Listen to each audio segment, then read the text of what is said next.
YCP అధినేత మాజీ CM YS Jagan పై fire అయ్యారు హోంమంత్రి అనిత. చిన్న పిల్లాడిలా మారం చేస్తే ఇవ్వడానికి ప్రతిపక్ష హోదా చాక్లెట్ కాదన్నారు.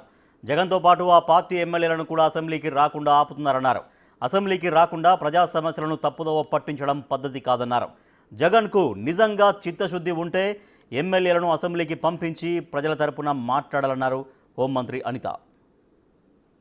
ఈరోజు చాలా మందికి రాజకీయంలో వచ్చిన వాళ్ళకి అందరికీ కూడా ఒకటే కళ ఎలా ఉంటుందంటే అసెంబ్లీకి వెళ్ళి అధ్యక్ష అనాలనే ఒక కళ ఉంటుంది. కానీ జగన్మోహన్ రెడ్డి పుణ్యవాణి గెలిచిన తర్వాత కూడా దురదృష్టం వెంటాడుతుంది. ఆ 11 మందిని వైఎస్ఆర్సీపీలో గెలిచిన 11 మందిని వాళ్ళకి ఏంటంటే ఇంచుమించుగా 11 మంది గెలిచినా కూడా అసెంబ్లీలోకి వచ్చి అధ్యక్ష అనే పరిస్థితి వాళ్ళ జగన్మోహన్ రెడ్డి ఇవ్వకపోవడం అనేది నిజంగా చాలా దురదృష్టం. ఈరోజు ప్రతి ఒక్కరికి కూడా అసెంబ్లీ అనేది చాలా మంచి వేదిక. ప్రజా సమస్యల మీద చర్చించడానికి కానీ చట్టాలను తీసుకురావడానికి కానీ అసెంబ్లీ అనేది ఒక మంచి వేదిక.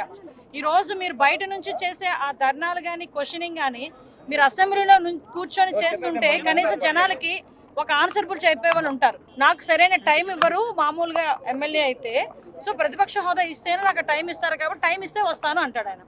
నీ గురించి టైం ఇస్తే వస్తానని రకరకాలుగా మాట్లాడుతున్నావు. ప్రతిపక్ష హోదా ఈరోజు స్పీకర్ గారు మేము ఇచ్చేది కాదు, ప్రజలు ఇచ్చేది ప్రతిపక్ష హోదా.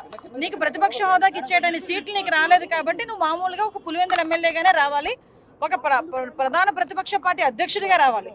ఆ ప్రధాన ప్రతిపక్ష పార్టీ అధ్యక్షుడిగానే నీకు ప్రమాణ స్వీకారం చేసేటప్పుడు నీకు ప్రయారిటీ ఇచ్చారు అసెంబ్లీలో. కానీ ఈ రోజు నాకు ప్రతిపక్ష హోదా కావాలి అని చెప్పి చిన్నపిల్లడు మారం చేసినట్టు మారం చేస్తే అదేమి చాక్లెట్ కాదు, బిస్కెట్ కాదు, గట్టిగా అరిచి గీ పెట్టుకున్నాడు కదా అని చేతిలో పెట్టేదానికి. నీకు నిజంగా చిత్తశుద్ధి ఉంటే మిగతా ఎమ్మెల్యేలు పంపించు. నీకు కదా ప్రతిపక్ష హోదా కావాలి. నీకు ప్రతిపక్ష హోదా ఇవ్వలేదని చెప్పి మిగతా ఎమ్మెల్యేలు అందరినీ కూడా నీ దగ్గర కూర్చోబెట్టుకొని నీ ఇంట్లో కూర్చోబెట్టుకుని మాట్లాడుకోవాల్సిన అవసరం లేదు కదా.